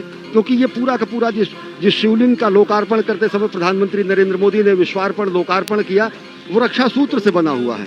और रक्षा सूत्र से बनने का अर्थ यही है कि हम एकता के सूत्र में बंधे, क्योंकि अलग अलग तंतु जब एक हो जाते हैं तो रक्षा बनती है, और वो रक्षा सूत्र निश्चित तौर से लोगों की रक्षा के लिए होती है। और साथ ही साथ अगर देखें अजय, तो ये भारत के विश्व के मस्तक पर, विश्व के क्षितिज पर नए भारत के अभ्युदय का सीधा प्रमाण है। पूरी दुनिया देख रही कि किस तरीके से भारत भारतीयता को अपने में समेटे, नित नूतन और चिर पुरातन विरासत के साथ विकास के मंत्र को लेकर प्रधानमंत्री नरेंद्र मोदी नए भारत का अभ्युदय कर रहे हैं, नए भारत का निर्माण कर रहे हैं, नए भारत की संकल्पना को साकार कर रहे हैं। और इस समय प्रधानमंत्री नरेंद्र मोदी इस 900 मीटर से ज्यादा लंबे महाकाल कॉरिडोर जिसे कहा जाता है, और जिसे कहा जाता है महाकाल का लोक, महाकाल के लोक का महालोकार्पण करने के बाद अब प्रधानमंत्री नरेंद्र मोदी जा रहे हैं इस पूरे विस्तीर्ण क्षेत्र का भ्रमण करने के लिए। और सबसे बड़ी बात अजय, जैसा आपने बताया था कि यहाँ की दरो दीवार पर शिवपुराण से संबंधित एक एक कथाओं का विधिवत चित्रण किया गया है। चाहे वो गंगा अवतरण का दृश्य हो, चाहे वो असुरों के वध का दृश्य हो, चाहे वो भगवान के अलग अलग अवतारों की रूप हो, चाहे वो संदीपनी और भगवान अस्थि का दान करने वाले दधीच के पुत्र को मोक्ष प्रदान करने का दृश्य हो। और जैसा कि अभी हम एक बार फिर देख रहे हैं, ताड़कासुर के वध के बाद त्रिपुरारी जब कहा गया भगवान शंकर को, त्रिपुरारी इसी त्रिपुर असुरों के वध करने के बाद कहा गया, और उसका बेहद विहंगम नयनाभिराम दृश्य यहाँ पर स्थापित किया गया है। भगवान गणेश की मूर्ति, भगवान कार्तिकेय की मूर्ति, माता पार्वती, भगवान शंकर, यानी कि भगवान शंकर का समूचा दरबार और परिवार यहाँ पर स्थापित है महाकाल के इस महाप्रांगण में। अजय, तो ये शिव वाटिका जो इस वक्त आप देख रहे हैं, ये त्रिपुरारी हनन का दृश्य बार बार आपकी स्क्रीन पर। इस वक्त प्रधानमंत्री मोदी अब जो त्रिवेणी मंडपम है उसकी ओर, जो आप दृश्य देख रहे हैं वो त्रिवेणी मंडपम का दृश्य है। और इस वक्त प्रधानमंत्री मोदी का जो काफिला ई कार्ट के जरिए अब महाकालेश्वर पथ की ओर धीरे धीरे बढ़ता हुआ, तो महाकाल लोक का लोकार्पण अब किया जा चुका है। और अब धीरे धीरे जिसे महाकालेश्वर पथ कहा जाता है, जो अब इस प्रथम चरण में जो नंदी द्वार हैं वहां से शुरू होता है, और ये 900 मीटर से ज्यादा लंबा ये पूरा का पूरा महाकालेश्वर पथ, यहाँ से आपको भगवान शिव के जो अवतार हैं, भगवान शिव की जो लीलाएं हैं, भगवान शिव के नाम, भगवान शिव के गुण, उनकी कथाओं का मंचन करते हुए आपको चित्रवृत्तियां दिखाई देंगी, जो आपको एक अद्भुत दुनिया में ले जाती हैं। और तकनीक का भी बहुत ही जबरदस्त इस्तेमाल यहाँ पर किया गया है, जिसमें अगर आपको इन वृत्त चित्रों पर जो कथाएं जिसे आप नहीं समझ पा रहे हैं, आप बारकोड के स्कैन के ज़रिए आप वहाँ तक पहुँच सकते हैं और वहाँ की जो कथाओं को आप आसानी से तकनीक के माध्यम से उसके बारे में जान सकते हैं, उनके बारे में पढ़ सकते हैं। तो तकनीक का इस्तेमाल युवाओं को लुभाने की कोशिश, सभी पर्यटकों को आकर्षित करने की कोशिश, महाकालेश्वर पथ। और इस वक्त आप देख रहे हैं कि प्रधानमंत्री मोदी कैसे हर एक चरण के जो हर एक आयाम है उनका अवलोकन करते हुए और मुख्यमंत्री इस वक्त उनकी मदद करते हुए इस पूरे के पूरे महाकाल लोक के अलग अलग जो आयाम हैं, अलग अलग जो प्रतिष्ठाएं हैं उनके बारे में बताते हुए, और इस वक्त आप देख रहे हैं कि धीरे धीरे वो महाकालेश्वर पथ की ओर जाते हुए अब यही पथ आपको सीधे महाकाल के मंदिर के मुख्य द्वार तक ले जाएगा, जहां पर आप अपनी पूजा अर्चना अपने तरीके से संपन्न कर सकते हैं। और अगर आप समझें तो ये पूरे के पूरे पथ में जो सुविधाएं हैं पर्यटकों के लिए वो विकसित की गई हैं, और मकसद यही है कि स्मार्ट सिटी के तौर पर उज्जैन को एक विकास दिया जाए, और केवल स्मार्ट सिटी ही नहीं बल्कि सांस्कृतिक शहर के रूप में भी उज्जैन को जाना जाता है। और जिस तरह से सभ्यता, संस्कृति, विज्ञान और तकनीक का एक अद्भुत और अनोखा संगम आपको इस वक्त दिखाई दे रहा है महाकालेश्वर पथ पर, जहां पर पैदल चलने की भी व्यवस्था है और ई कार्ड से भी चलने की भी व्यवस्था है। जिस तरह से जिस पथ से प्रधानमंत्री इस वक्त जा रहे हैं, कल से जनता के लिए खोल दिया जाएगा, और आम जनता कल से ही इस पथ का प्रयोग करते हुए चाहे तो पैदल और चाहे तो ई कार्ड के माध्यम से भगवान श्री महाकालेश्वर के मुख्य मंदिर की ओर जाने के सफर पर निकल सकते हैं, और साथ ही जो शिवलोक के कथाएं हैं उनको अपने आप में समाहित करने की प्रक्रिया को भी समझ सकते हैं, जान सकते हैं। निश्चित तौर से अजय अगर देखें तो ये अकल्पनीय दृश्य है। जिस तरीके से रुद्र सागर का पुनरुद्धार हुआ, जिस तरीके से रुद्र सागर को विस्तार दिया गया, जिस तरीके से रुद्र सागर का विस्तारीकरण करने के बाद सौंदर्यीकरण किया गया, उस तरीके से ये सही मायने में अगर देखें तो अद्वितीय है, अतुलनीय है, अप्रतिम है, अनुपम है। और ये जो छटा आप देख रहे हैं, इस समय देश देशांतर के अनेक मनीषी, महामंडलेश्वर और साथ ही साथ सनातन संस्कृति के ध्वजवाहक यहाँ पर साक्षी बन रहे हैं। महाकाल की इस धरती पर असंख्य देव और साथ ही साथ अन्य लोगों के साथ जो चराचर में व्याप्त है, निश्चित तौर से अगर देखें तो ये सनातन संस्कृति की धर्म ध्वजा का विश्व के पटल पर लहराने जैसा है। और साथ ही साथ अगर देखें तो ये एक स्वप्न दृष्टा की साधना के सफल होने का परिणाम है। ये अजय देखें तो संकल्प से सिद्धि का परिणाम है। ये राष्ट्र सेवक की साधना का ये कर्मफल है। और साथ ही साथ कर्मयोगी प्रधानमंत्री नरेंद्र मोदी के दिशा निर्देशन में बना हुआ ये महाकाल का लोक आदि योगी को दी गई सही और सच्चे मायने की कार्यांजलि है। पुष्पांजलि अर्पित की उन्होंने अभी महाकाल के दरबार में, और अब कर्तव्य परायण स्वरूप में कार्यांजलि अर्पित कर रहे हैं सनातन संस्कृति के दिव्य प्रकाश स्तंभ के रूप में, जो कि महाकाल के महालोक के रूप में आज जिसका लोकार्पण किया गया है। एक और बहुत ही महत्वपूर्ण जानकारी जो मैं आप सभी के साथ साझा करना चाहता हूँ अश्विनी, वो ये कि आप इस वक्त जो दृश्य अपने टीवी स्क्रीन पर देख रहे हैं वो भारत का पहला नाइट गार्डन है। ये भारत का सबसे लंबा टेम्पल कॉरिडोर है, जिसे आप महाकालेश्वर पथ के तौर पर अब आज से जानेंगे।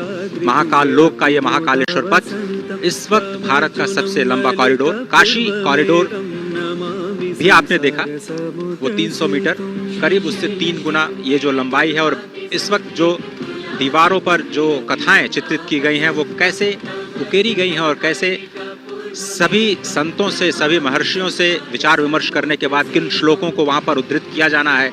और इस पूरे के पूरे जो आपको दीवार दिख रही है वो 25 मीटर ऊंची, उसमें आधे किलोमीटर यानी 500 मीटर का जो हिस्सा है वो शिव पार्वती के विवाह के संबंध से जुड़ी हुई कथाओं के लेकर के समेटे हुए हैं। और अजय सबसे बड़ी बात आपने ये भी बताई, दर्शकों को अपनी रिपोर्ट में भी दिखाया कि किस तरीके से ये पुरातन और नवीन का संगम भी है।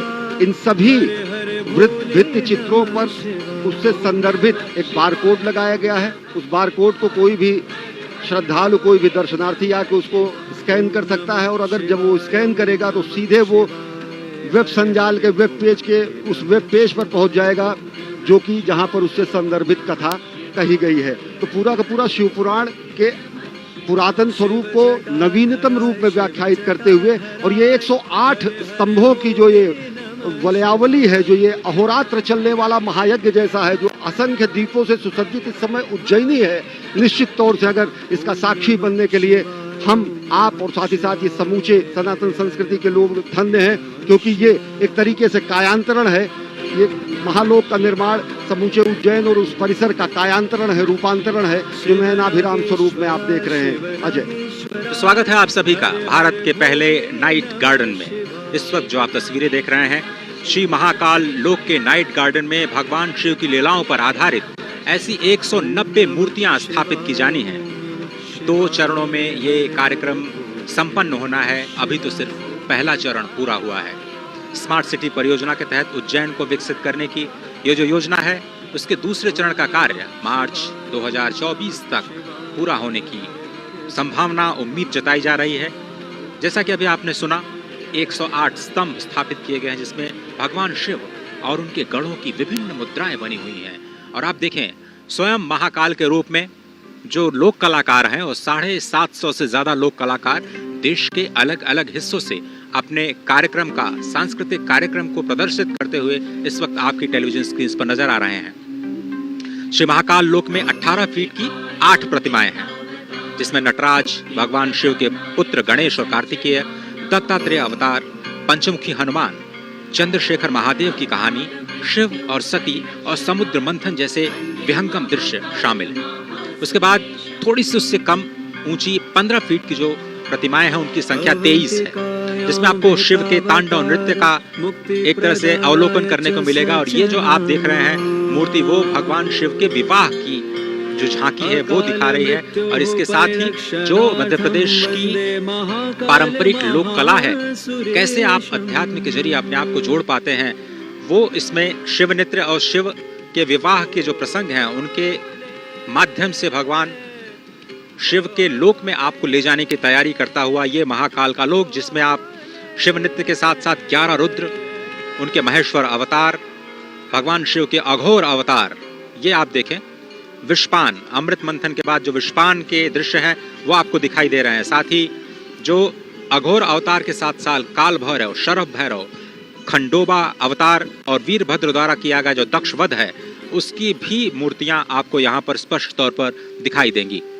शिव बारात आपने देखा, उसके बाद मणिभद्र अवतार, भगवान श्री गणेश और कार्तिकेय के साथ जो पार्वती, जिसका जिक्र हमारे साथी अश्विनी जी कर रहे थे कि शिव वाटिका का निर्माण किया गया है। तो यहाँ पर 4 वाटिकाएं बनाई गई हैं, जिसका हम आपको लगातार उसके बारे में बताते रहेंगे। और इस महाकाल लोक में 11 फीट की 17 प्रतिमाएं स्थापित की गई हैं, जिसमें प्रवेश द्वार पर आपने देखा भगवान श्री गणेश, उसके बाद अर्धनारीश्वर, अष्ट भैरव, ऋषि भारद्वाज, वशिष्ठ, विश्वामित्र, गौतम, कश्यप, जमदग्नि, जो आपने सप्तर्षि के जो मूर्तियां देखी वो शामिल हैं। बहुत ही अद्भुत जो प्रतिमाओं का दर्शन, और उसके साथ साथ जो भगवान शिव की जो शिवत्व का दर्शन है, वो आप कैसे दृश्यों के माध्यम से अपने आप में समाहित करते हुए भगवान श्री महाकालेश्वर मंदिर की अपनी यात्रा को धीरे धीरे आगे बढ़ाते हुए और अत्याधुनिक सुविधाओं का आनंद लेते हुए कैसे आप अध्यात्म के सफर पर चल सकते हैं, और कल ही से इस योजना का या फिर कहें इस सुविधा का लाभ उठा सकते हैं, वो अब राष्ट्र को समर्पित हो चुका है। स्वागत है आप सभी का महाकाल लोक में, स्वागत है आप सभी का भारत के पहले नाइट गार्डन। ज्योतिर्मयं चंद्रकलावतंसं भक्ति प्रदानाय कृपावतीर्णं तं सोमनाथं शरणं प्रपद्ये। संकल्पना है, सही मायने में यहाँ पर इस समय धरती पर उतर आई है, और सब कुछ इस समय शिवोहम शिवोहम के स्वरूप में हो चुका है। न मे द्वेष रागो न मे द्वेष रागो न मे लोभ मोहो मदो नैव मे नैव मात्सर्य भावः न धर्मो न चार्थो न कामो न मोक्षः चिदानंद रूपः शिवोहम शिवोहम। अगर शिव को व्याख्यायित करने की कोशिश की जाती है तो कहा जाता है न वो द्वेष है, न राग है, न लोभ, और वह रूप जो सही मायने में आज देखें तो आज रुद्र सागर के तट पर, पुण्य सलिला क्षिप्रा के तट पर, उज्जैन नगरी में इस समय विलक्षण क्षण के हम सहभागी बन रहे हैं। हम देख रहे हैं ये नयनाभिराम दृश्य, किस तरीके से कायांतरण हुआ है, किस तरीके से रूपांतरण हुआ है, किस तरीके से कलेवर बदला हुआ है। और सही मायने में अगर देखें तो अगर एक सशक्त नेतृत्व होता है, स्पष्ट दूरगामी लक्ष्य होता है, अगर दूरदृष्टा का संधान होता है और संकल्प होता है तो ये प्रमाण है कि किस तरीके से संकल्प की सिद्धि होती है। अजय, प्रधानमंत्री नरेंद्र मोदी के दिशा निर्देशन में ये पूरा का पूरा निर्माण कार्य किया गया है मध्य प्रदेश सरकार द्वारा। आप इस सफर को जारी रखें। सिर्फ मैं एक छोटी सी जानकारी आपके साथ और अपने दर्शकों के साथ साझा करना चाहता हूं। ये जो नाइट गार्डन आप देख रहे हैं, ये अद्भुत इसलिए है क्योंकि ये आत्मनिर्भरता की कहानी है। ऐसा इसलिए क्योंकि इस पूरे प्रांगण में सौर ऊर्जा से संचालित करीब 450 किलोवाट ऊर्जा का उत्पादन होता है और इससे करीब करीब जो 80% विद्युत का उत्पादन या जो उपभोग है, जो इस वक्त आप देख रहे हैं नाइट गार्डन में किया जा रहा है, वो यही के प्रांगण में जो सौर ऊर्जा स्थापित की गई है 450 करीब 450 किलोवाट के संयंत्र के द्वारा 80% जो हिस्सा है वहीं से आ रहा है। इसलिए मैं कह रहा हूं कि ये आत्मनिर्भरता की कहानी है और पूरे विश्व तक इस कहानी को ले जाना इसलिए जरूरी है क्योंकि भारत सक्षम है वो करने में जिसकी कल्पना आप कर सकते हैं, जिसके बारे में आप सोच सकते हैं। और आप देख रहे हैं मलखम्ब, अजय इसके बारे में बताएं, पूरा का पूरा कितना ये विलुप्त होती है हमारी विरासत थी और जिसको पुनर्जीवित करने का कार्य प्रधानमंत्री नरेंद्र मोदी ने किया।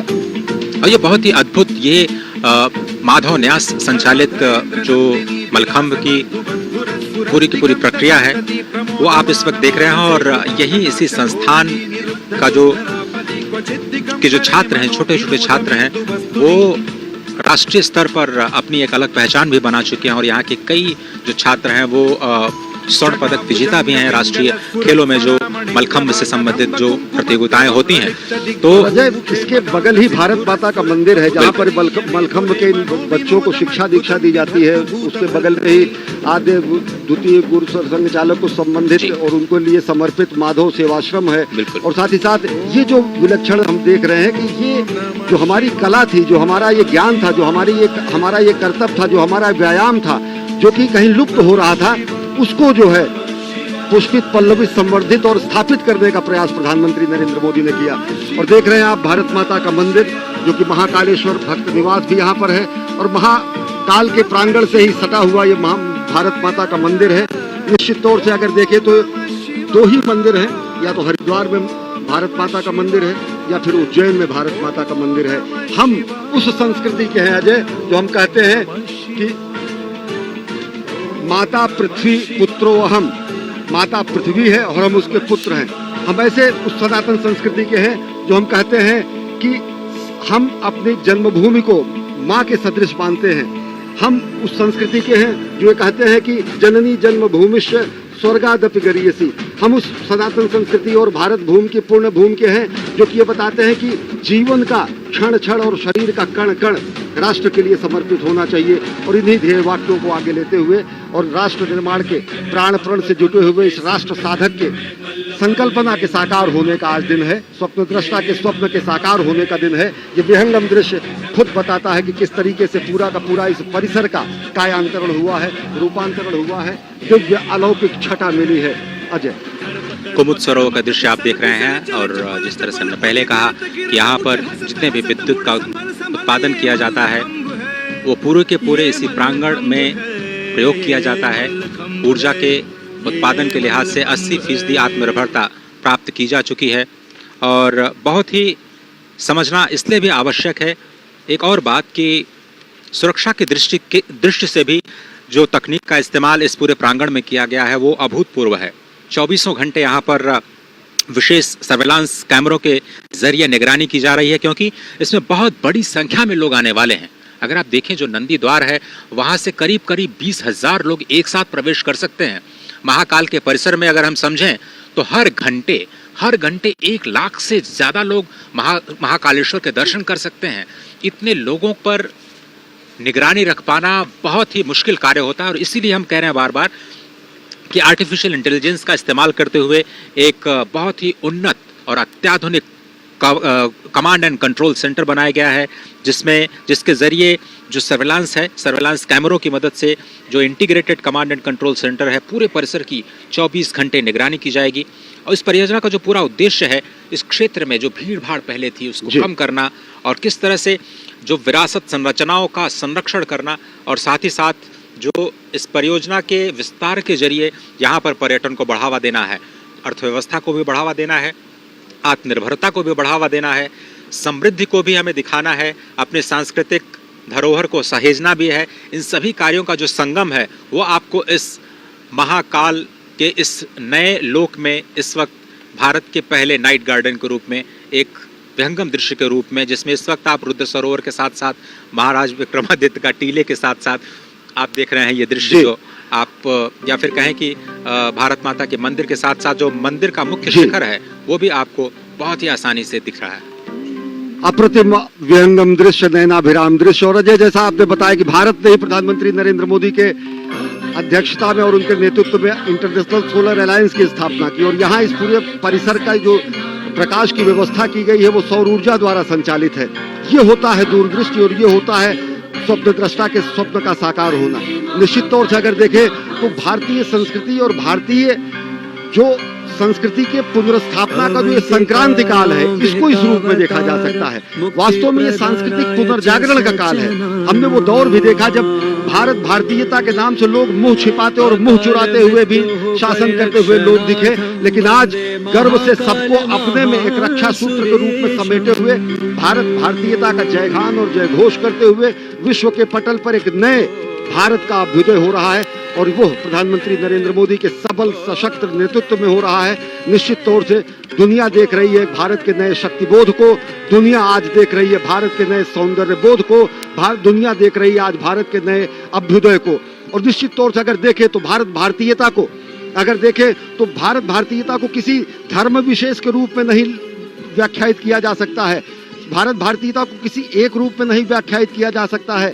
स्पष्ट तरीके से कहा गया है, उत्तरे हिमालयश्च दक्षिणे, जो उत्तर में हिमालय है और साथ ही साथ दक्षिण में जो हमारी स्थिति है महासागर के दक्षिण में और हिमालय के उत्तर में जो समूची धरा है वो धरा भारत और भारतीयों की धरा है। ये महाघोष हमने ईसा पूर्व शताब्दियों पहले अपने पुराणों और वेदों में इसका उद्घोष किया।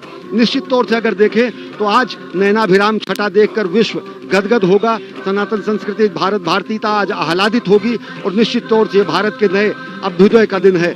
और अगर उनको चंद शब्दों में समेटे श्रद्धेय अटल जी के शब्दों में अजय, तो उन्होंने कहा कि मैं एक बिंदु परिपूर्ण सिंधु, ये रुद्र सागर के एक एक बिंदु में भी ये व्याख्या समझी जा सकती है कि किस तरीके से हमारा समाज है। हम तो एक बिंदु परिपूर्ण सिंधु, यह है मेरा हिंदू समाज, मेरा इसका संबंध अमर, मैं व्यक्ति और यह है समाज, इससे मैंने पाया तनमन, इससे मैंने पाया जीवन, मेरा तो बस कर्तव्य यही सब कुछ कर दूं इसको अर्पण, मैं तो समाज की थाती हूँ, मैं तो समाज का हूँ सेवक, मैं तो समष्टि के लिए व्यष्टि का कर सकता बलिदान, अभय तन मन हिंदू, जीवन हिंदू, रग रग हिंदू, मेरा परिचय। मानवता के कल्याण के लिए हमने अस्थि का दान किया है, समष्टि के कल्याण के लिए व्यष्टि का बलिदान करना हमारी परंपरा रही है, समष्टि के कल्याण की प्रार्थना और अभ्यर्थना करनी हमारी सनातन संस्कृति का मूल बिंदु रहा है। और आज महाकाल के इस दरबार से, महाकाल के इस महालोक के लोकार्पण और विश्वार्पण के बाद दुनिया देख रही है कि किस तरीके से भारत और भारतीयता विश्व पटल पर नए स्वरूप में अभ्युदय हो रहा है। उसका नए नेतृत्व, सबल सशक्त नेतृत्व में भारत और भारतीयता जगत गुरु बनने की तरफ अग्रसर है। अजय, सीधा प्रसारण आप उज्जैन